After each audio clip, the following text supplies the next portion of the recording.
Dragon Ball Power Unleashed quest, and we're on to part 4 now with the agility training, so let's go. Complete the mushroom obstacle course. This mushroom obstacle course will be located on the west end of Reality Falls, and I highly recommend that you guys loot up before going here, since when it comes to challenges like these, there's always bound to be those players that will try to eliminate you guys when you guys are trying to do your run. So instead, be that player and clear out the area as best as you can, and when you guys are comfortable enough to start doing the mushroom track without any distractions, you can start. Make sure you guys orient yourself in the direction that I'm looking at here in the gameplay towards the mushrooms, because this is going to be the direction the course will actually begin from. And so from here, just do your best to follow the course all the way through, time your jumps, land on the bouncy slurp shrooms, and then make your way to the end. Of course, if for whatever reason you do end up failing and running out of time, you can always go back and try again. Complete the desert time trial. This desert time trial will be located on the far east end of Rocky Reels on the edge of a cliff overlooking a ravine. Again, like the previous quest, it's up to you to decide whether you want to try to do it right away or loot up and clear the area before attempting this quest. This one can be a little bit scary, as you guys are able to notice here in the gameplay. I decided to attempt it without having any loot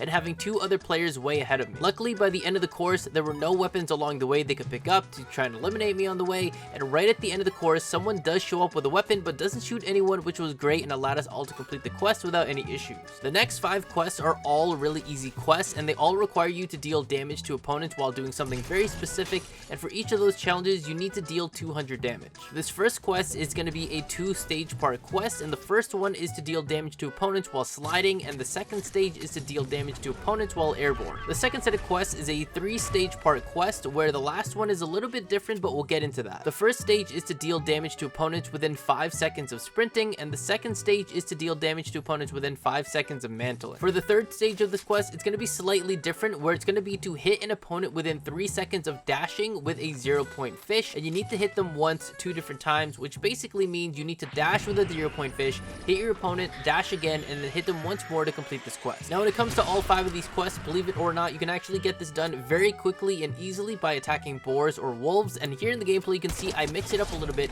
because I happen to have both wolves and enemies nearby when I was chaining these challenges together. After landing from using a Nimbus Cloud, I sprinted and then went into a slide, attacking and killing a wolf, which gave me enough damage to complete the sprinting quest, and then followed by another slide and shooting an opponent to complete that quest as well. Moving into another fight, I used a Nimbus Cloud to get height, and then used the Kamehameha to attack an opponent while I was airborne, which got me another challenge completed. Obviously, if you don't want to do it that way, you can just jump in and shoot an opponent. That will also count as being airborne. And then from here, I noticed that the battle bus was actually nearby, and I would actually use it to mantle on top of to then shoot a nearby wolf, which allowed me to get that quest completed as well. From here, I would later have to go fishing in a nearby pond in the Joneses area and then fish for a 0-point fish. You'll notice here in the gameplay, I do actually use it to attack a wolf, and then I tested to see if this would work on an already aggroed NPC, which was Bunker Jonesy because of the wolf. And so if you ever decided that you wanted to try using an NPC, whether you challenged them or just aggroed them yourself and then tried to damage them as an opponent, it doesn't actually work the same way as wolf, boars, and loot llamas. Complete agility training. As per usual, completing at least 3 of the 7 quests for this quest line will reward you with a 4-star Dragon Ball, which will be used to unlock the Shenron glider later this week after obtaining all 7 of the Dragon Balls.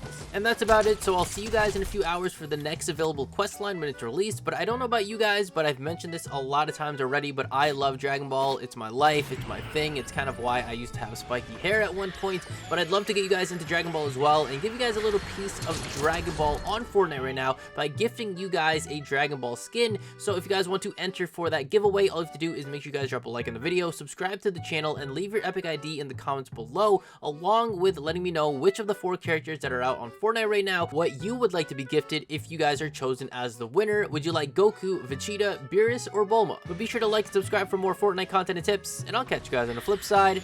Arts out.